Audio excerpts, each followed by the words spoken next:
Hello, my name is Tim Sells. I live and work out of Woodland Hills, California. I'd like to first say that you're not going to see glitz here, so please don't expect it. I'm not an entertainer nor an actor. I've created this video as a tool designed to educate people about a business concept that works for people who are willing to put 100% of themselves into something. See, it takes 200% to be successful in business. 100% must come from you. 100% must come from the business vehicle that you've chosen. Business vehicle meaning how you earn your living, how you support your family. I've seen people who relentlessly pour 100% of themselves into a business vehicle, profession, or job, but that vehicle doesn't have the capability to give back 100%. The mechanics of wealth are just not there. But no one has ever fully explained to you why it doesn't work and why it's a waste of your valuable time if your goal is financial success. This video is for the person who is willing to put in their 100%. They're only lacking the right business vehicle, the explanation of why it's right, and the evidence that it does in fact work. Even though I say you must put in 100%, that doesn't mean that you have to work it full time. I didn't. That doesn't mean that you have to sacrifice your family time, nor does it mean you have to have prior experience. I didn't. What you'll learn right here has allowed me and an associate to build a $25 million company. Now, a $25 million company has certainly been done before. However, this was done where no employees were required. No accounts receivable, no accounts payable, no overhead, and very little inventory. Recently, I said those words to a business owner who said back to me, "Sounds too good to be true." My response back to him was that a good enough reason to stop looking? He paused for a couple of seconds, and then he said, "That wouldn't be very smart, would it?" What I suggest you do is not just watch this information, but study it. What I want to do first is create an equal playing field between people who know how to evaluate a business and those who don't. Because me explaining this business wouldn't be very effective until you understand how to place value to a business. The simplest thing for someone to do when they don't understand something is to go, doesn't work. The way I'll accomplish this equal playing field is to give you 4 main principles to look for in a business. Number 1 is a huge expanding market. If you were the best vinyl record producer in the world, would it matter today? No. It doesn't matter how good you are in an industry that's eroding. Number 2 is a unique and consumable product. I'll cover unique first. If you don't have a unique product, then you compete on price and convenience. Who has the best price? Who's closest to the customer? Yet if you have uniqueness, then people must come to you. Next is consumable. If you have a non-consumable product, you're basically unemployed until your next sell. You want the repeat sales of consumable products. Whether it's every time someone picks up the telephone, connects to the internet, renews a membership, turns on the electricity, or gets to the bottom of a box or a bottle, you want those repeating commissions because it can pay you again and again. Number 3 is timing. Primarily here I'm talking about trends in timing. During all cycles of the economy, there are people who are making money and losing money. The makers are the ones in front of large trends. The losers disregard trends. How do you get in front of large trends? You study what creates them. Without any hesitation, in today's society, it's the baby boom generation that creates the largest trends. The baby boomers are a group of babies born between 1946 and 1964.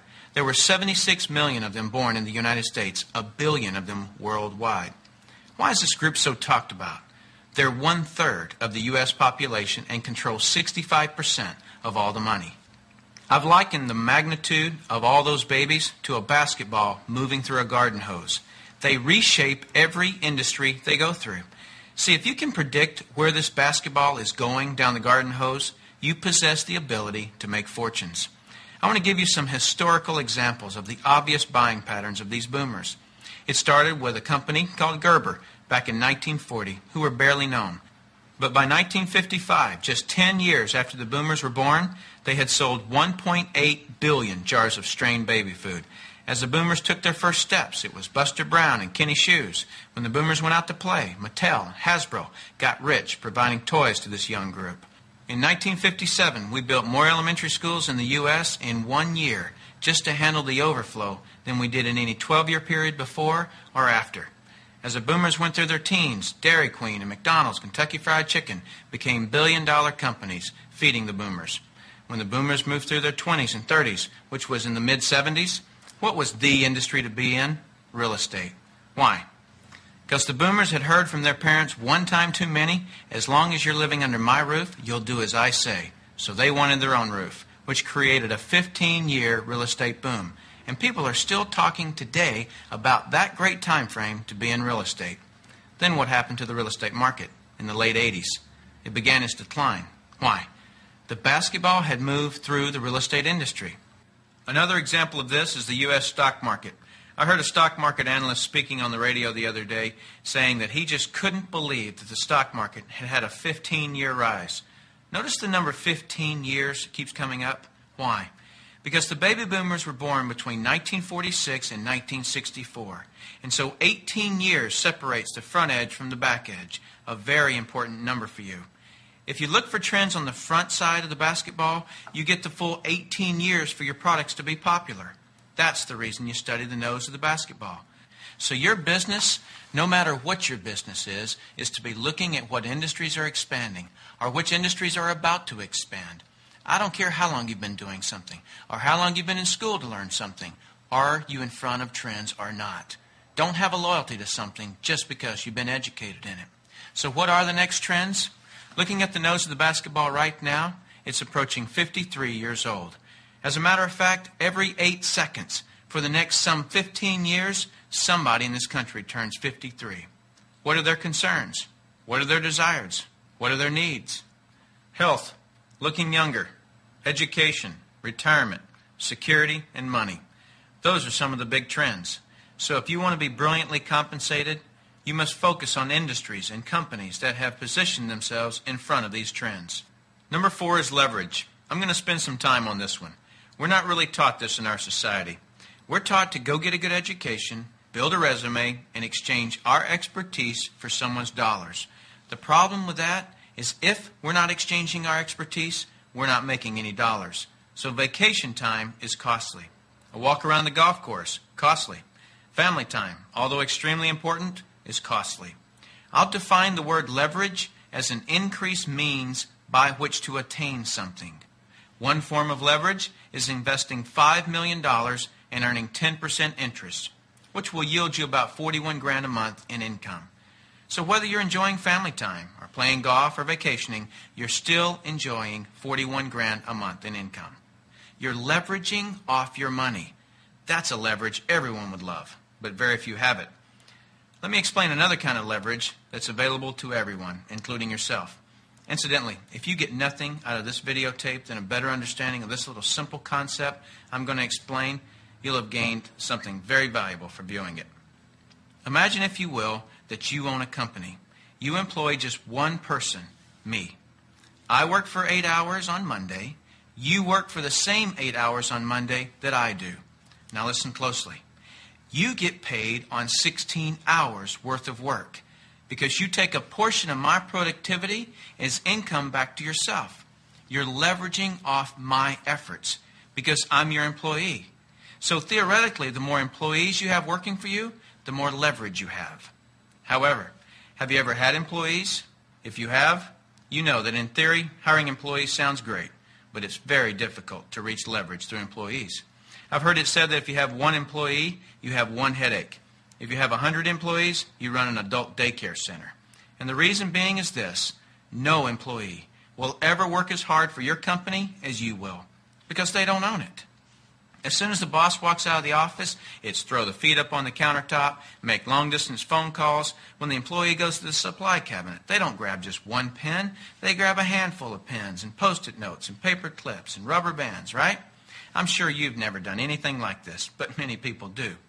Here's my rule of thumb for reaching true leverage. If there's one sentence that epitomizes the entire video, it would be this: to have true leverage, you must create a situation where everyone has the same amount to gain. Only then do you have true leverage. Let me give you an example of this type of leverage. Let's say that I'm a real estate broker, and I hire an agent named Robert. Robert goes out and sells a building. Robert earns a percentage of the selling price of the building, and so do I, the broker. Why do I, the broker, earn a percentage when it was Robert who sold the building? Well, I did some of the advertising. I trained Robert. I had the initiative to go get my broker's license in the first place. I put up the risk. I did a lot of things. And so it's valid that I, as the broker, earn my money. But Robert doesn't work for me as an employee. He's an independent contractor. He just hangs his real estate license on my wall. My point here is the broker and the agents have the same amount to gain from the sale of the home. It's totally in the agent's interest to earn more money, which is a form of leverage for the broker. Let's continue this discussion concerning leverage because it's an extremely important one, as you'll see. There is a flaw in this leverage situation that I've shown you, and it's this. The broker can have multiple agents, but the agents cannot. The broker has leverage. The agents don't. Until the agents do what most brokers dread. What happens when I, the broker, have been real effective at teaching Robert to be a good agent? What's Robert going to want to do in a couple of years? Be his own broker, right? Is this good for me, the broker? No, because as soon as he becomes a broker, two bad things happen to me. Number one, he breaks away from me and I lose him as an income source. And two, worse than that, he's now my competitor that I trained. He knows all my good stuff. By the way, this doesn't just happen in the real estate industry. It happens in practically every industry. Have you ever heard the expression, I'm just going to work there for experience? What does that mean? It means I'm going to strip them of their knowledge and then go do it myself. If you're a business owner, how many people have you trained who are no longer working for you? How many people have you trained to be your competitors? Well, this gets worse. Let's say that Robert is now a broker right down the street. What will he do now that he's a broker? He'll go out and hire his own agents. And let's say one of those agents is Linda. Linda also eventually wants to be a broker. So she becomes a competitor to me that I indirectly trained, as well as Robert, who I directly trained. And this continues on and on. I actually created a chain of competitors that I trained. What if we did a whole paradigm shift? Here's where this becomes brilliant. Let's say instead I'm going to empower Robert to become a broker. I want him to become a broker from day one. See, the only way that you or I can retain a leader is provide him or her with the same opportunity for growth that we have. Hence, an opportunity where everyone has the same amount to gain. So from day one, I'm going to encourage Robert to be a broker. And when he does, he doesn't break away from me and become my competitor. He shifts from agent to broker, which now allows him to sponsor his own agents. Now, to create an incentive for me, the broker, to always help Robert and his agents, I'm still going to earn a percentage of what he and his agents sell. And shouldn't I? I trained him. I put up the risk and all those reasons I mentioned earlier. Now, the percentage I earn from Robert and his organization should be a lot smaller than when he was an agent, but I should still earn a percentage. That's my incentive to keep working with them. Now, some people look at this and say, gosh, isn't that one of those pyramids? And what's the perception of a pyramid? People at the top make all the money and the people down below do all the work, right? Isn't that the perception of a pyramid? Let me explain why this is not a pyramid and why people at the top don't necessarily make all the money. Let me just make a quick point before I discuss the pyramid issue. It's not the geometric shape that people have a problem with. This geometric shape is probably the shape of your family tree, the shape of our government. To the architect, it's the strongest structure known to man. Every organizational structure in the world is this shape. So the shape isn't the problem. However, that perception, people at the top earn all the money, let me illustrate that for you. Here's a typical corporation. At the top, you have a CEO, which stands for Chief Executive Officer. Does the president earn more money than the CEO? Not normally. How about below the president? Do any of the vice presidents earn more money than the president? No. Let me ask this question, and I want you to really think about it. What would happen if some of the vice presidents of a corporation made more money than the president? Really, what would happen? Talk about total confusion. This whole process is called delegation. Each level of the corporation earns less income. The reason the president can tell the vice president what to do is because they make more money. So the corporate structure is people at the top making the majority of the money, and the people at the bottom do not.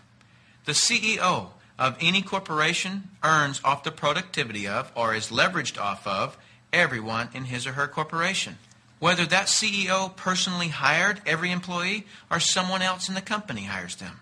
So the CEO, and only the CEO, earns on multiple levels of his or her company.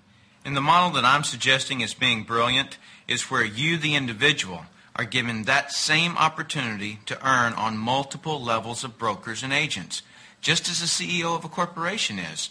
From here on, I'll refer to this form of marketing as network marketing. In network marketing, you, the individual, are given the opportunity to earn off the productivity of the people in your organization, whether you personally sponsor them or someone in your organization sponsors them. Remember when I said to reach true leverage, you must create a situation where everyone has the same amount to gain? Well, that's what I've just described. Here's what makes the network marketing structure the absolute fairest structure available. In most network marketing companies, everyone can earn a certain number of levels deep of the organization they build. Everyone in the company can earn that same number of levels deep, like maybe 4 levels deep or 6 levels deep. Let's say we use 4 levels. So if you build an organization to be more productive, then you would earn more money than I would, even if you were in my organization. In the example shown, you would earn on 3 levels I couldn't reach, because everyone gets the same number of levels. There are people in my organization right now that earn more money than I do. Do you know what I call that? Fair. Shouldn't it be that way? I mean, take any structure. Shouldn't the most productive person in that structure make the most money? Now, I'd like to show you an interview that I've done with Dr. Charles King, who holds a PhD from Harvard and is a professor of marketing at the University of Illinois at Chicago, who actually teaches network marketing at the university.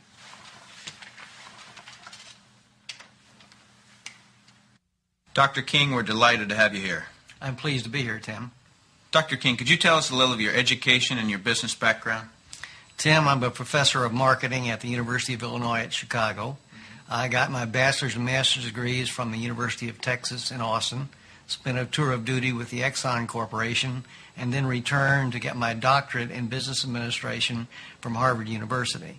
More important to this discussion, over the last 6 years, I've been involved in doing research, teaching, and consulting in network marketing.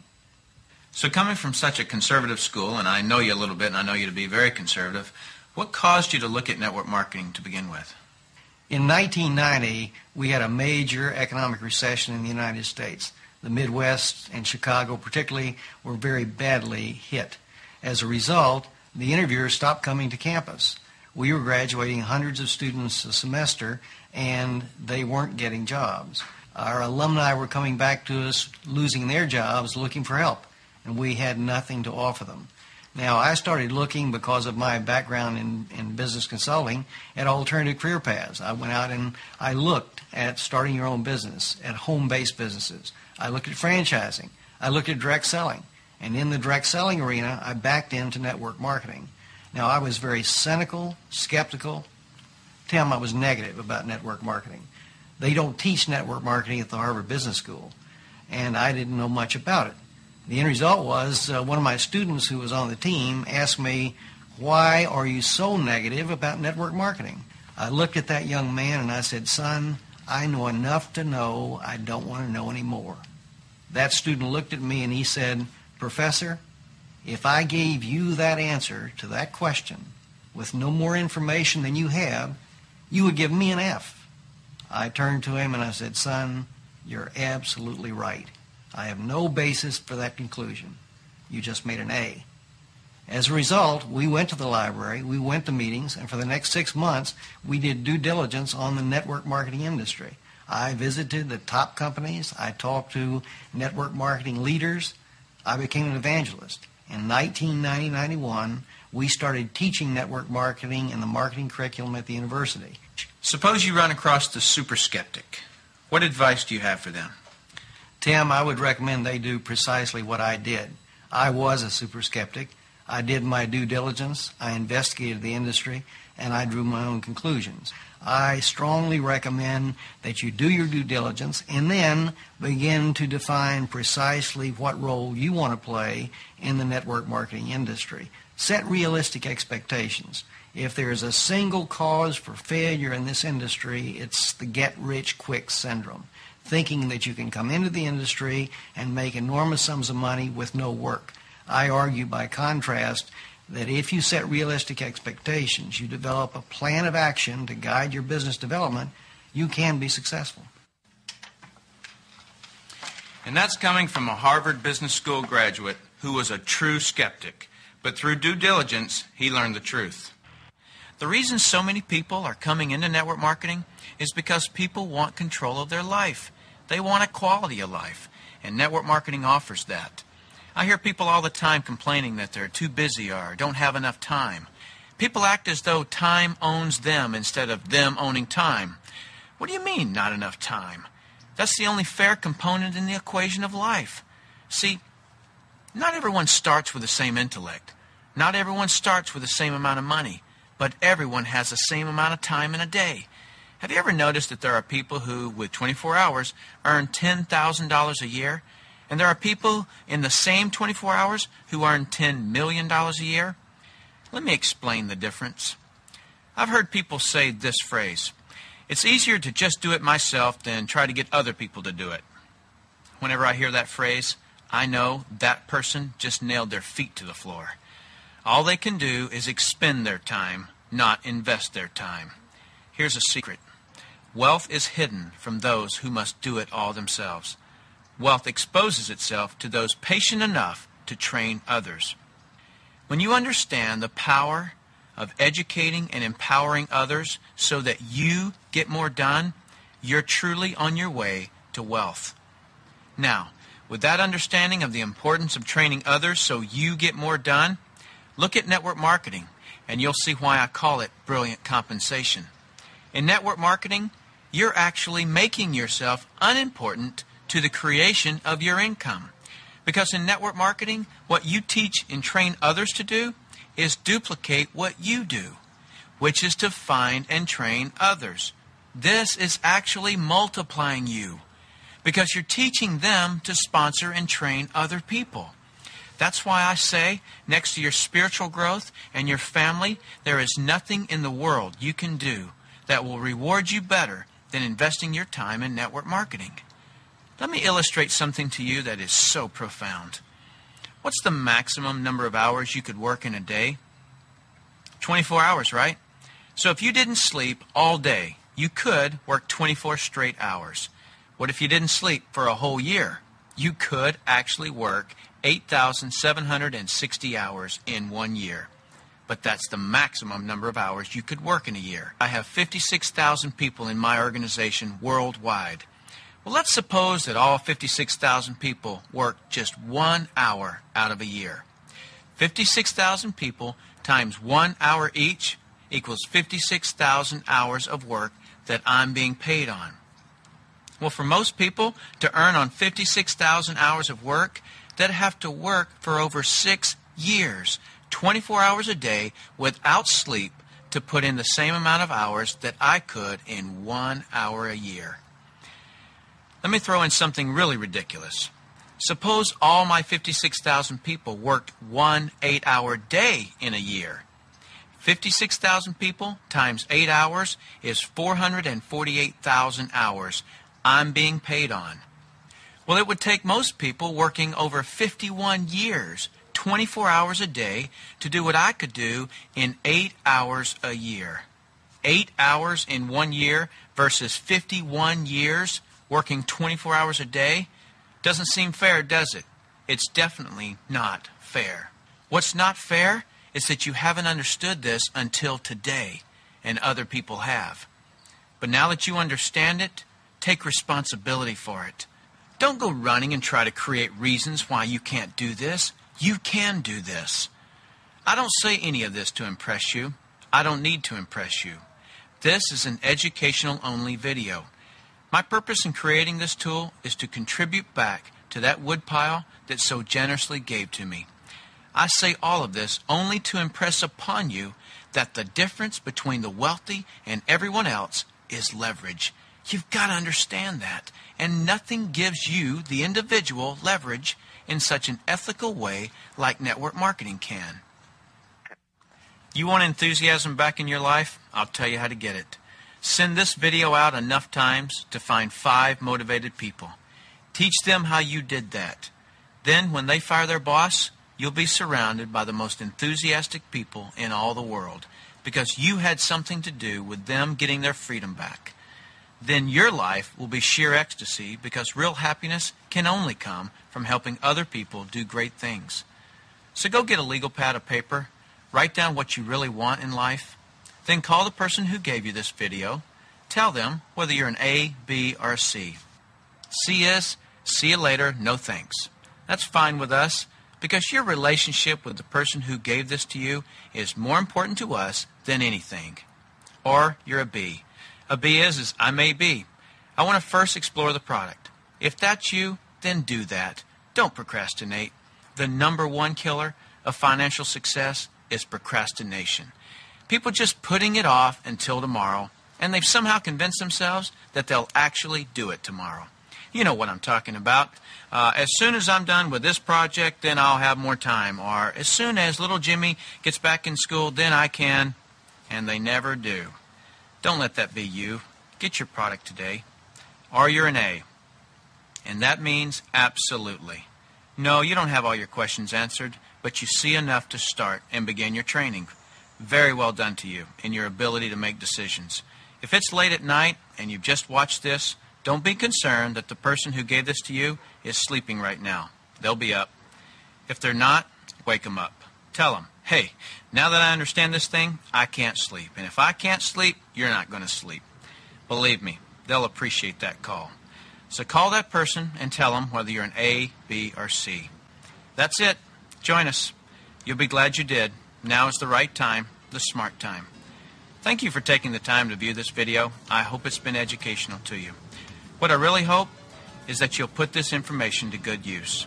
I look forward to working with you should our paths cross. I'm Tim Sales.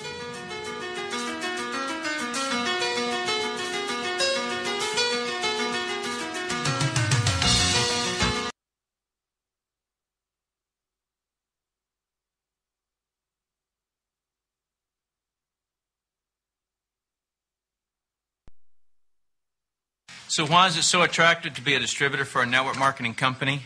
#1, you get to buy the products at wholesale. #2, because it's business ownership without business headaches. The network marketing company is the one who deals with employees. The network marketing company inventories the products.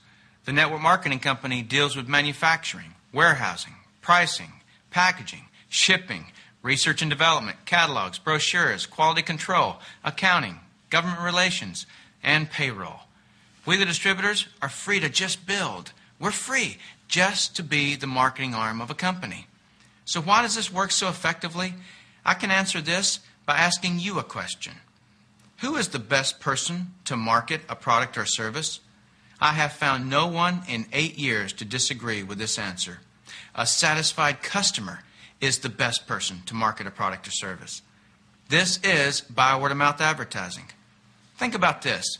You and 5 friends sit down in a restaurant. Before the waiter comes and asks for your drink order, what are all 5 of you talking about? I took a picture of 5 of my friends sitting in a restaurant to help me illustrate my point. This person over here, Ed, is telling everybody about the movie he just saw. And what does he say about the movie? Oh my gosh, you've got to see this movie. If for nothing else, just the special effects. Over here, David asks Sharon, how much weight have you lost? Sharon says, 14 pounds. It's this new program that I'm on. It makes so much sense. And David says to Sharon, well, make sure I get the name of that program before we leave. While this conversation is going on, Gina gets a call on her cellular phone and opens up this tiny phone and talks. When she hangs up, Ed says, that's a tiny phone. Let me see that. Gina says, yeah, it didn't cost me anything. It came with the program I bought. I know a guy at AirTouch Cellular who gave me a great deal. And Ed says, I'll have to get that guy's name and number. What are all these people doing? Selling. They're selling each other. Yet if you ask each one of them if they're a salesperson, they'll tell you no. Yet the movie industry, the cellular phone industry, the diet industry just got paid because they sold something. That was free advertising for all those industries. Doesn't it make sense to be compensated for what you recommend? The reason by word-of-mouth advertising is better than any other form of advertising, whether direct mail, television, or radio, is because it's based on relationships. And relationships have what advertising will never have, and that's trust. Here's an example. Aunt Linda gets a call from a telemarketer selling 15% savings on long-distance service. Aunt Linda says, "No thanks, I'm happy where I am." The telemarketer's confused. They're like, "Why can't I give away savings?" Trust. That's why. Then Aunt Linda's nephew, Taylor, calls and asks, "Aunt Linda, I'm with a telecommunications company that offers a 10% savings on long distance. And Aunt Linda, if you can find 10 people to connect their phones to this service, then you could pretty much have your entire phone bill paid for each month. Plus, it'll really help me in my new business I've just started. Will you switch?" No other form of marketing even comes close to that kind of power.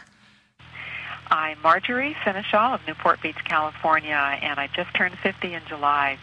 And I've been doing the business for just about 4 years, some part-time and some full-time. How were you initially contacted to look at network marketing? It came quite as a result of my results on the products, because I had been introduced to network marketing in the past, and I didn't think that it was for me. And it was only at the insistence of my best friend of 25 years that I eventually tried the products just to prove her wrong. And I have now enjoyed health for the first time in my life in the last 5 years after 45 years of debilitating illness. That's great. And what is her name? Barbara Quinn. And so do you hold a grudge against Barbara for introducing you to the business? Barbara's in my prayers every night, if thanks. I feel like that I owe my life to Barbara. Resent, no. Honor. How well have you done financially? Well, extraordinarily well. My top earning in my whole life before was $40,000 a year, and that was gutting it out about 60 hours a week. And just now, really in my third year of focusing on this program, my income is going to be about $170,000 this year. And this is just the beginning. I mean, 3 years, I'm only 50 years old. Can you imagine by the time I'm 65? So how many years of sales training have you had? Prior to the program in network marketing? Mm-hmm. None. None whatsoever. Never sold anything in your life? No. And I don't sell anything now. I share my story. And when I share my passion and my conviction about this program with others, that's what they buy.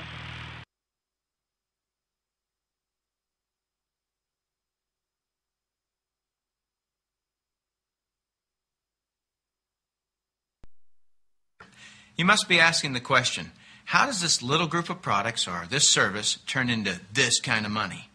Who's selling all that product? Is this something where I'd be going door to door? Did I get my doctorate degree to go door to door? To answer your question right off, no. We're not going door to door.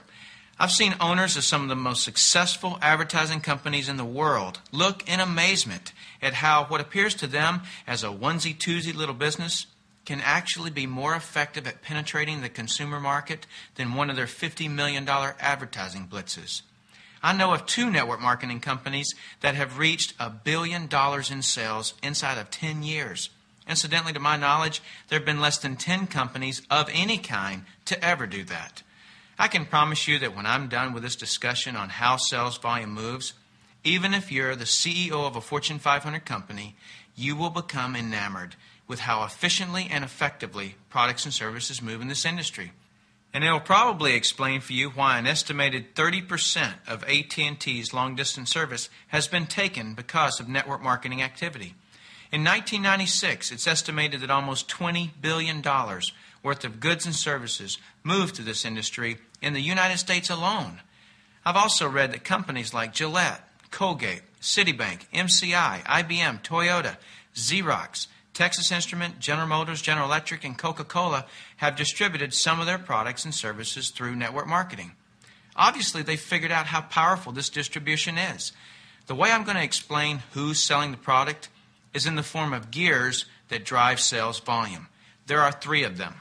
The first gear that drives sales volume in network marketing is exploratory volume.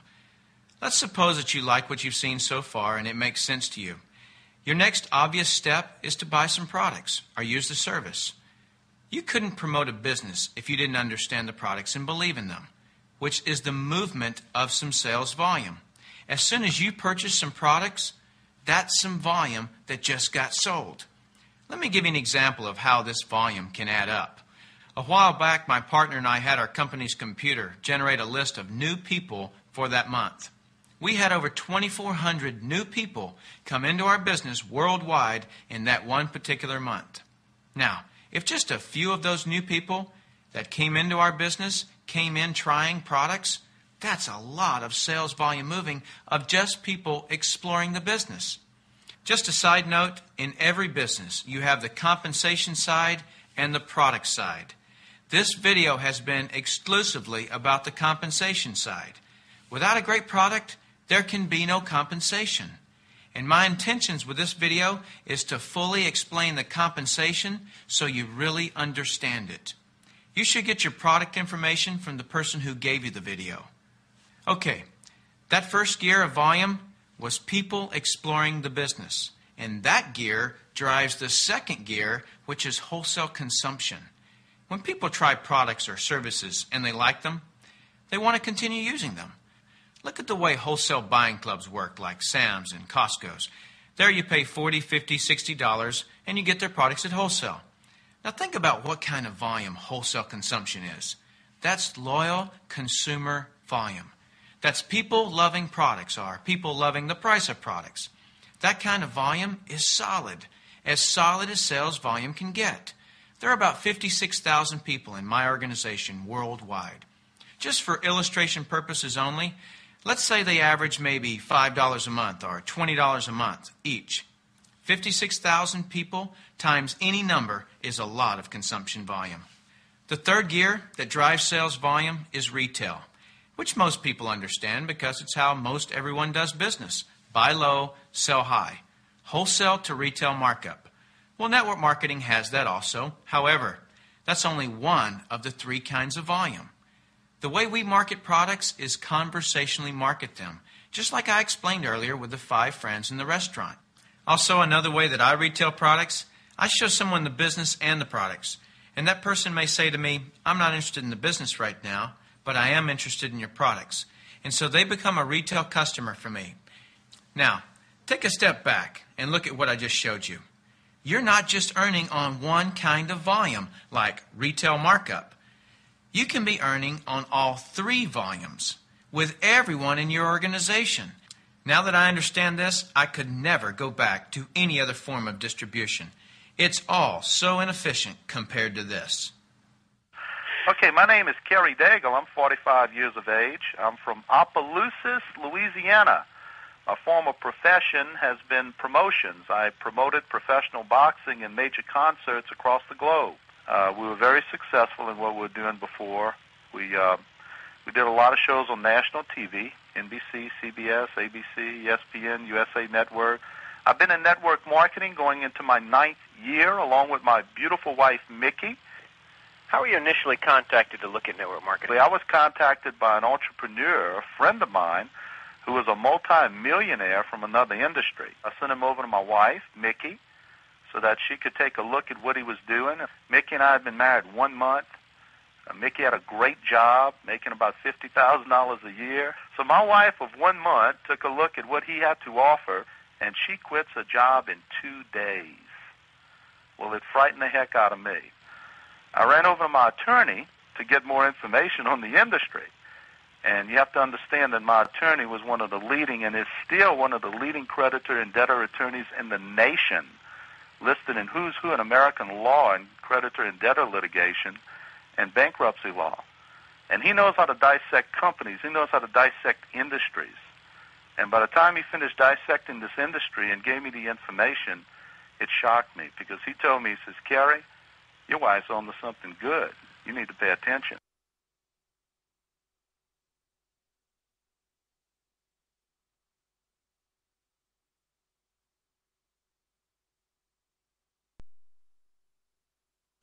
Perhaps I've created a question in your mind.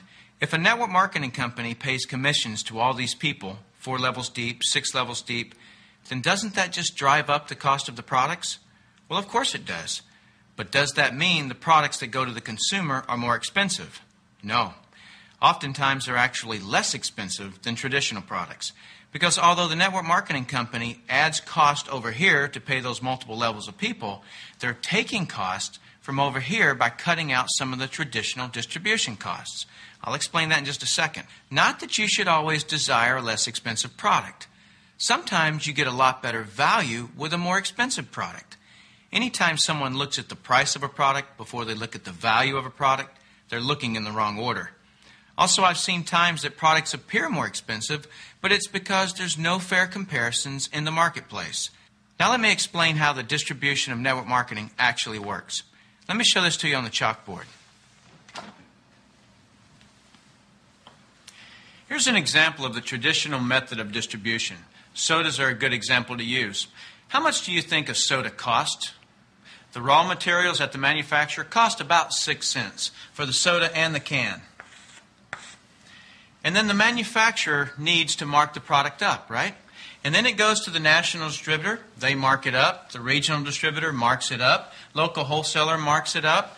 Advertising budget gets kicked in. Somebody says, baby, price goes way up. And then the retail store, like maybe a restaurant, gets it, and they sell it for about $2. So between 6 cents and $2, that's a $1.94 markup. For this example, I'm going to divide this $1.94 evenly between all 6 channels that marked it up. That's not to imply that the markup on all the products is the same at each channel. It's not. I just want to help you understand how many different channels mark up products. So $1.94 divided by 6 different channels equals 32 cents that go to each one of these different 6 channels. So 32 cents goes here, 32 cents goes here, and so on, all the way through to the retail.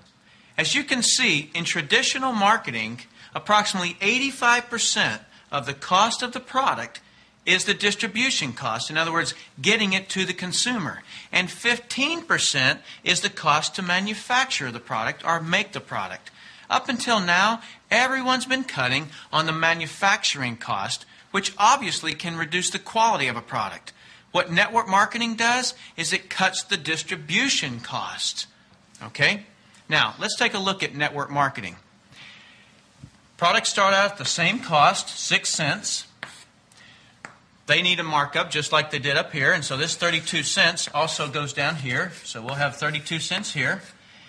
The national distributor is the network marketing company. They are the same, and so the same 32 cents that's here, we'll bring it down here. So the network marketing company has 4 channels of spending to redirect. For this example, let's say they take one of the channels and gives it to the manufacturer to make a better product. That's why many times the product quality is so much higher with network marketing products. The local wholesaler, the 32 cents that's here, we'll give that to the network marketing company and allow them to create a research and development department. Now comes the part you're interested in. The network marketing company needs a way to distribute their products. So they find a distributor. Let's call her Distributor A. The network marketing company says to Distributor A, "Would like you to distribute our product. And we'll give you an incentive, which is the retail profit that the restaurant used to enjoy," which gives Distributor A the opportunity to buy at wholesale and sell at retail. This by itself is called direct sales. Then the network marketing company says, okay, we need more distributors. They could go and find more distributors themselves or give an incentive to Distributor A to find other distributors. Who would be the best person to find more distributors? A distributor of the products or the company? The distributor. They're the ones in the trenches. They're the ones with the satisfied customers. And they're the ones with the referrals. And that's just from them marketing the product. There's another way that distributors get attracted to network marketing. Let's say you're a Distributor A and you drive up to your brother's house with a brand new car. And your brother says, "Whoa, how'd you get that?" You say, "Well, I'm a distributor with this company and I make a lot of money." So your brother becomes interested because of the business opportunity. So it's logical a distributor is better at finding distributors than the company could be. Now contrast this with a company like Procter & Gamble. Who distributes Procter & Gamble's products? A lot of companies, right? Supermarkets, convenience stores, drugstores. Well, who found all those distributors for Procter & Gamble? Procter & Gamble's sales reps that Procter & Gamble hired and trained. And the sales reps probably received a one-time commission. So instead of the network marketing company hiring sales reps to find distributors for their products, the network marketing company creates an incentive for the distributor to find other distributors. So the network marketing company is basically saying to the distributor, now listen closely, we'll pay you what we would have paid in advertising and what we would have paid to hire and train sales reps. Plus, we'll give you ongoing commissions from the products that are ordered by the distributors you connected to the company. We'll take that money and give it to you as an incentive to find and train more distributors for our products. So in my example, we've removed 2 of the traditional channels out of the distribution chain. We created an opportunity for the individual, like me and you, to earn income from marketing a product and building a team of distributors, yet kept the price of the soda the same.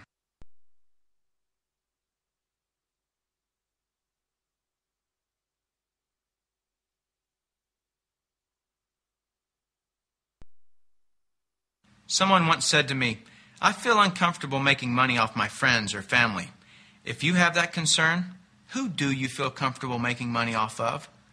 Probably a stranger. So how do you justify earning money off a stranger? Your justification would probably be, I'm providing a good service or a good product at a fair price. So why wouldn't you offer that to a family member?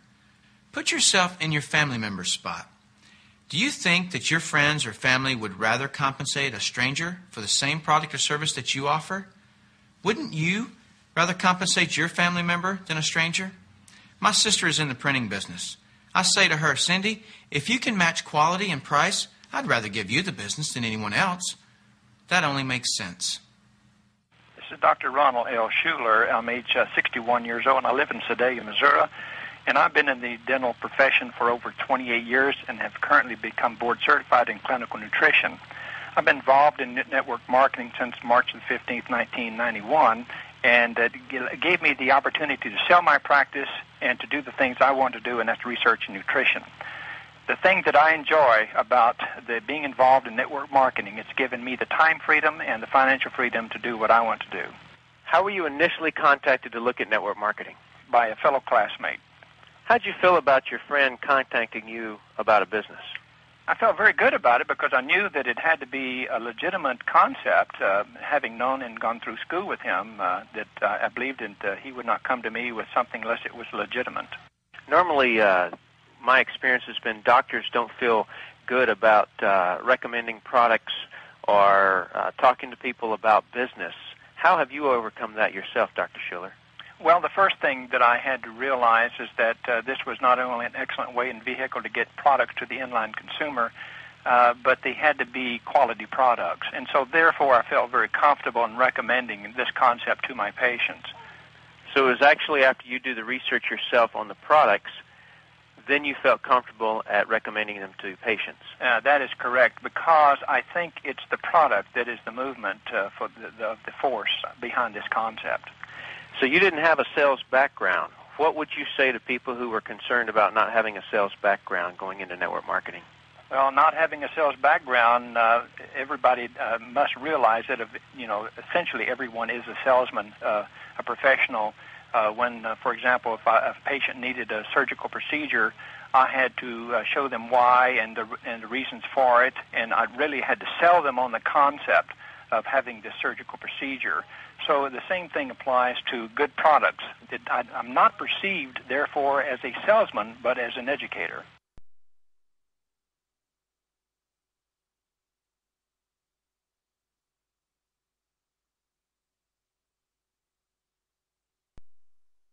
Is it better to be hired by a company or sponsored in a network marketing company? I want to contrast those two. Let's say that I started a new electronics company and you and I knew each other. I hire you to manage my sales reps, and I tell you that I can pay you $40,000 a year. How did I decide on the $40,000? Is that what you're worth? Or is that my opinion of you? In all honesty, I'm only going to pay you just enough money to keep you there. And you're only going to work hard enough just to keep your job. It's sort of a we'll pretend to pay you if you pretend to work kind of thing. Here's the important question. Can I offer you a better opportunity within my company than I have being the owner? Do we have a situation where everyone has the same amount to gain? No, we don't. The laws of economics today in the corporate world are this. The owner must maximize his or her benefits by minimizing the employees. That's just the way it is.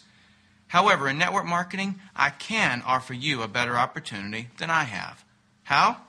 Because I'll be helping you build your company. It's in my interest to help you build your company.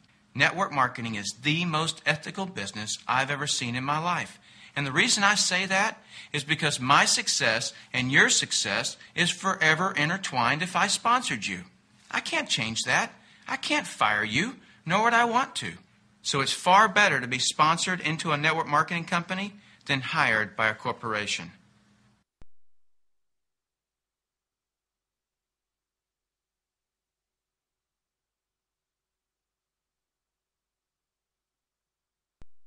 I recognize you may have seen this industry before. Maybe you've even attempted it.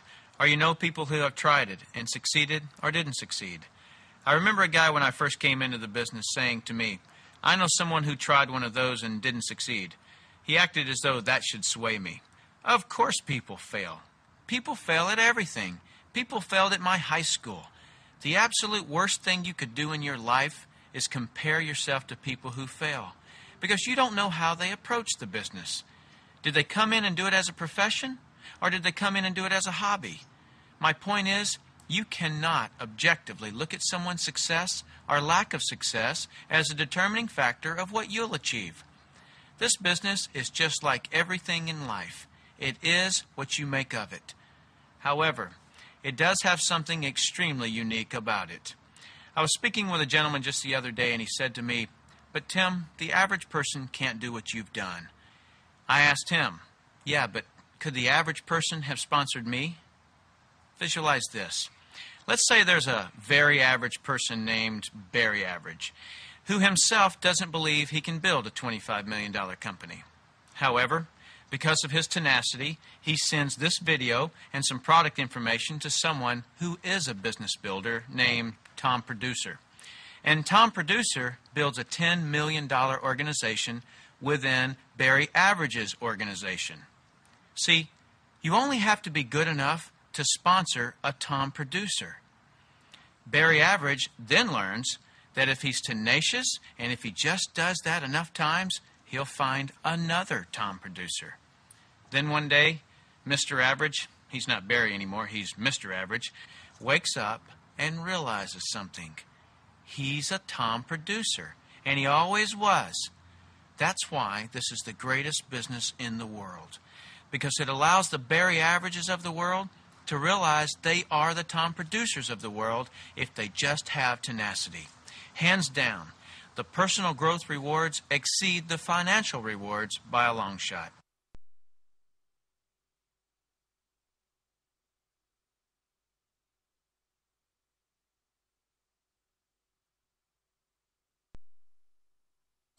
By the way, if you're the kind of person who needs everyone's approval before you can do something, you probably won't get it.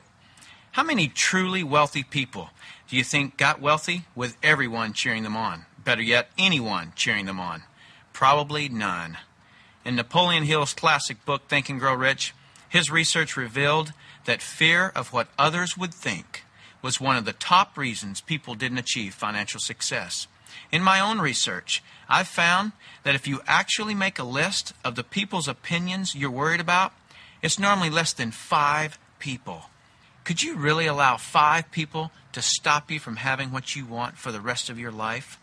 Plus, it's normally not even true friends, because if it were true friends, you wouldn't fear what they'd say or think, because a true friend would never discourage you from anything. They'd only encourage you. Believe me, I had my share of people who wanted to protect me, but I knew none of those protectors were going to pay for my child's education or my retirement or the things that I wanted out of life. One other thing, please don't base your perception or decision on outdated information. Just because you've seen this industry before or even tried it before doesn't mean it hasn't completely changed. I've met hundreds of people who had seen network marketing, even done network marketing 1, 3, even 20 years ago, who have rejoined a company and made a lot of money with it. Today, network marketing companies are making so many dollars available to distributors that it has now become a true profession. My name is Joe Rubino. I'm from Boxford, Massachusetts. My former profession was dentistry. I was a dentist. I've been in network marketing for 6.5 years. We've been able to more than double our dental practice income, providing us with an income of about $40,000 a month. Why do you think more professionals are now coming into network marketing? Well, like myself, most professionals don't own their lives. We had a staff of 15 people plus 5 doctors in our office, and so between overhead and staff management problems and just the limitations of having a job that you had to go to, which if you didn't go there for any reason, either because you wanted to take some time off or because you were disabled, your income stopped. And so what network marketing provides as a possibility is the ability to own your life and to really do those things that you want to do, living totally out of choice as opposed to having to do anything. Okay. What did your spouse think of you looking at network marketing? Well, initially my wife Janice felt like I did, not knowing much about the industry, that it could be immoral or illegal or at least a distraction from my dental practice, which we both felt at the time was the only way that I knew how to make money. So she was skeptical at best. How does Janice look at it now?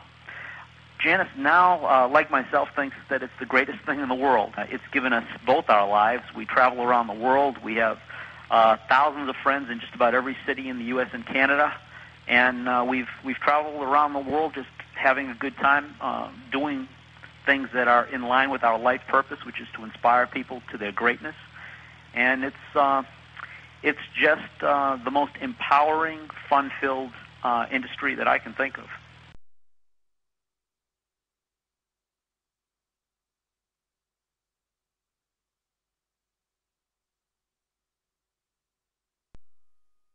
The real question is, can you do this and be successful? I don't know you, but I think you can. How'd you get good doing what you do now? You just kept doing it until you got good at it. If when you get started with this, you find something that you don't feel you're good at, change it. Find books on the subject. Find college courses. It's a lot easier to learn a skill than it is to run from that skill and try to find an industry or job that you don't need that skill in. Face what you're not good at and change it. Confront it and beat it. Think of this. If you went to work at a normal job paying $30,000 a year, and the company you work for came to you and said, if you learn this particular software program, we'll pay you an extra $5,000 a year. Would you learn that software program? What if they said we'll pay you another $10,000 a year to teach that software program to other people in the office? Would you? Probably. How would you do it? Whatever it took, right? Then, what if the company said, we'll pay you an extra $50,000 a year to put together teams of people to train other people on the software? Would you? Well, that's it. That's all this is. When I first got started, I was a Navy underwater bomb squad technician and had 0 communication skills. I can't see how my friends survived my approach. It was awful. I did the business part-time for about 1.5 years, and I had a lot to learn. But I already knew either you have excuses or you have results. You can't have both. I'm going to be blunt if I haven't already. You're already spending valuable time right now getting good at something. Shouldn't it pay you a huge income and give you total time freedom? You're wasting your talent by selling yourself short and working for somebody else's dream. I looked at this industry and said, sure, it's hard. Everything's hard. But it's harder to not have what you want all your life than it is to just get the hard out of the way. My name is Norm Repsman. I'm 66 years of age, and I'm in St. Louis, Missouri. And my former profession was I was involved in sales, And I've been in this industry for over 30 years, and it's no longer a secret how much Audrey and I earn. It's excess of $1 million a year. And basically what this means to me is just good health, feeling good, helping others, financial independence, having a lot of fun, and then, of course, total freedom. How has network marketing changed your life? Oh, gosh, financially, from being in tremendous debt and being able just to take care of the family's needs. Anything we want, we can now afford.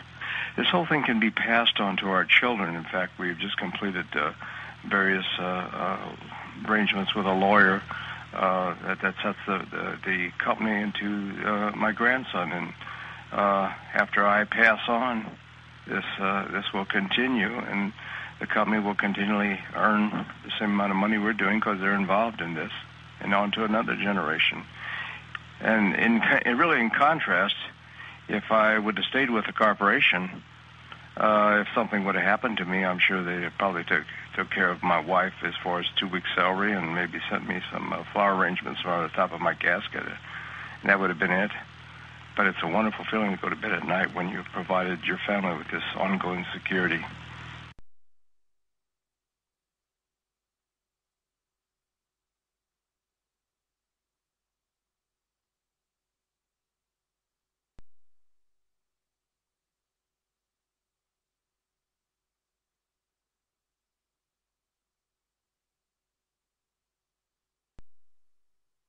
My name is Ridgely Goldsboro. I'm 37 years old. I live in Los Angeles, California.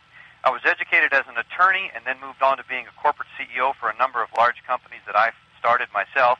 How were you initially contacted to look at network marketing? That's an interesting story. My dad gave me a call and wanted me to take a look at network marketing.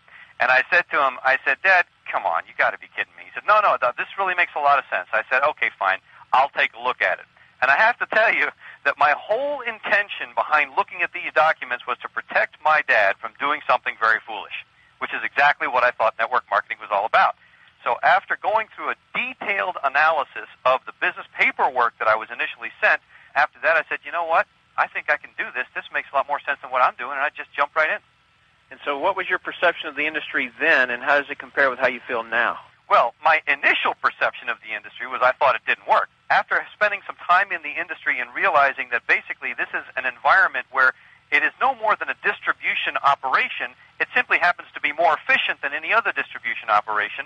Network marketing, to me, is the most effective, most efficient distribution business ever created on this planet, and clearly distribution is one of the great businesses for the next 10 to 20 years. Originally, is network marketing hard? I would have to say, insofar as we enjoy what we do, it's the biggest piece of cake in life.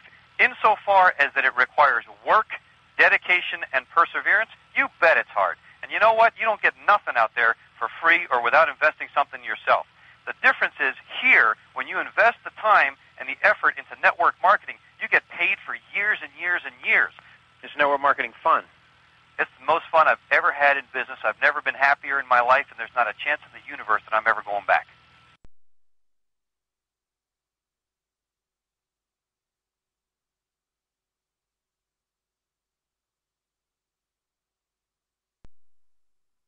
Okay, my name is Beth Henson.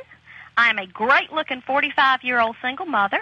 I am in Summerton, South Carolina. Prior to getting involved in network marketing, I was involved in real estate. I've been involved in network marketing 3.5 years. How were you initially contacted to look at network marketing?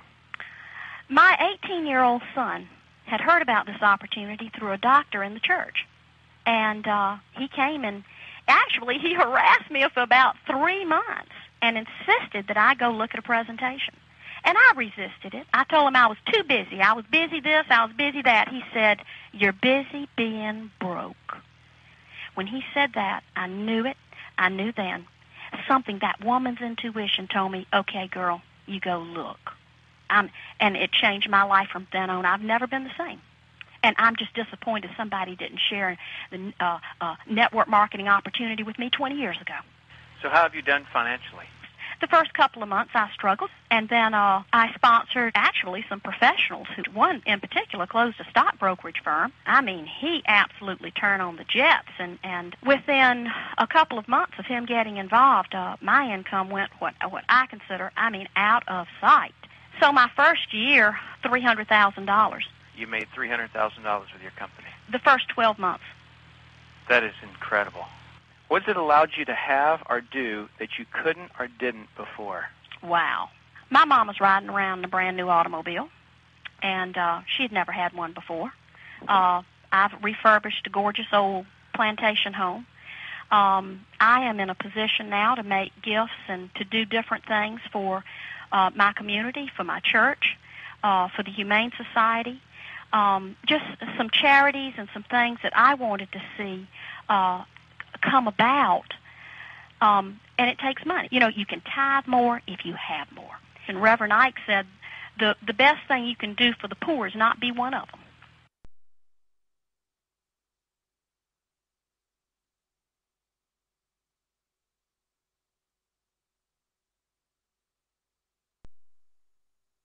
My name is Larry Smith. I'm 46 years old. I work out of Denver, Colorado.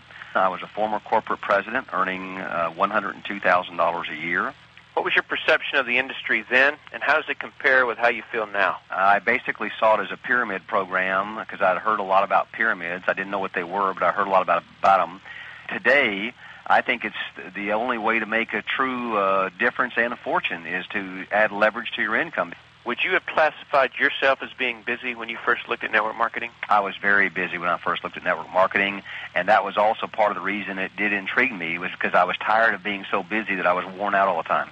So how did you make the time to do it? You know, I believe there's a price of success you pay for anything, and I realized that the biggest challenge I would have would be to take that time that's so precious to me today and now carve out more of it to build a business. What it allowed me to do by doing this, Tim, was to free up that other half of my life that I used to spend developing someone else's dream to get my dreams back. If someone has previously been involved with network marketing and now they're looking at it again, perhaps with another company, what advice would you give them? Very good question, Tim. I was involved in networking 4 times before this one. And, you know, I can look at it and say I failed, or I can look at it and say I gained experience, which allows me to be as successful as I am today. I know that in order to be successful in any career, you have to gain education. Part of your success story is the fact that you've gone through failure to achieve success. How well have you done financially? I started in January 22nd of 1996 with my company. I worked part-time for 3 months. By my 3rd month, I made over $4,000. By my 9th month, I made over $10,000. By my 16th month, I went over $20,000. And last month, I made over $28,000. This year is my 2nd year in the business, and I earned over $223,000 my 2nd year, incidentally, which is over twice what I was earning as a corporate president, and it took me 27 years to get there. So you were at the top of the pyramid in the other one. Yes, with no place to go. And no more income to earn. That's right.